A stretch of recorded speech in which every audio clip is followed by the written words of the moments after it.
Assalomu alaykum. Navbatdagi darvozamiz ham sinovga tayyor bo'ldi. High-tech dizayndagi mirjavakali darvozamiz 100% 2 qavatli holatda tayyorlangan darvozani juda ham ideal holatda bo'lgan.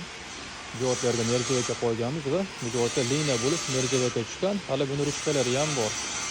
Orqa tomonlari shunaqangi holatda tik holatda chiqadi.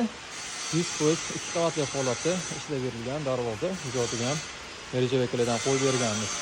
Rangi однотонный bir xil holatda bo'lgan, DK rangsi berganmiz. Glansiy holatda, bir xil holatda ishlangan. Bu bitta katta kolleksiya, bunisi переходной kirish qismimiz. Bu yog'i yana bitta katta kolleksiyasi. Bu yoqda TV qismi bor. Lazerdan havo aylanishligi uchun lazer qilib berganmiz TV joyini. Juda ham zo'r darvoza. Darvoza to'nda shumka bo'lgan holatda